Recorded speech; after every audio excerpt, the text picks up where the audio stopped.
Hello everyone, welcome to my another vlog. अहिले चाहिँ बिहानको 6 बजेको छ गाइज। म र मामु चाहिँ फाग्लो फर्नको लागि फाग्लोतिर जाँदैछु। घरदेखि फाग्लोमा पुग्नको लागि चाहिँ 1 घन्टा जति लाग्छ। म चाहिँ बोतल बोकेर जाँदैछु गाइज। बाटोमा पानी भर्छु। बाटोमा पानीको धारो पनि छ।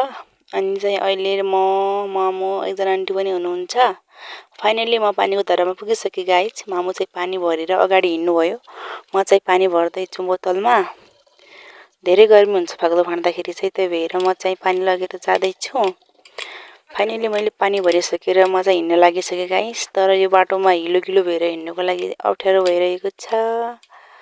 त्यही पनि अब हिँड्नै पर्छ जस्तो बाटो भए पनि म त जाँदैछु। अनि फाग्लोमा पुग्नुको लागि बिचमा जङ्गल पनि हुन्छ गाइस। बिचबाट जङ्गल छ, जङ्गल भएर फाग्लोमा पुग्नुपर्छ। म चाहिँ जङ्गलको आधीमा पुगिसकेँ। अनि जङ्गलमा मैले असिलो पनि पाएँ गाइस। यसको नाम चाहिँ कालो असिलो हो। राम्रोसँग पाक्या त छैन। राम्रोसँग पाक्यो भने यो थोपाहरू काला काला हुन्छन्। मैले यस्तै पनि टिपेर खाँदैछु गाइस। मिठो हुन्छ एकदम। मैले चाहिँ अहिले जङ्गल पार गरिसकेँ गाइस। अनि ऊ तल बारीमा चाहिँ किन होला गाइस खाल्टो खाल्टो पारेको छ। सायद बोर्डहरू लगाउनको लागि होला। म चाहिँ आधी बाटोमा पुगिसकेँ गाइस। अझ चाहिँ आधा घन्टा जति लाग्छ फाग्लोमा पुग्नको लागि। म चाहिँ जाँदैछु। मामु चाहिँ अगाडि हुनुहुन्छ, म चाहिँ पछाडि छु। अहिलेको मौसम हेर्नुपर्दा चाहिँ गाइस घाम लागेको छ। फाइनली म चाहिँ फाग्लोमा पुगिसकेँ गाइस।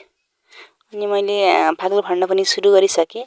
मामु चाहिँ पल्तिर फाँड्दै हुनुहुन्छ, म चाहिँ यहाँनिर फाँड्दैछु। अनि फाँड्दै चाहिँ हामीले 12 बजीसम्म फाँड्यौँ गाइस। अनि गर्मी भयो धेरै। मैले पुरै बोतलको पानी पनि सिद्धिसकेँ गाइस। अनि हामीले फाग्लो फाँडिसकेर घाँस काट्यौँ। अनि घरतिर लाग्यौँ। Okay, by by guys. आजको भ्लग चाहिँ यति नै। हजुरहरूलाई मेरो भ्लग कस्तो लाग्छ कमेन्ट गर्नुहोला। बाई गाइज, नेक्स्ट भ्लगमा भेटौँला।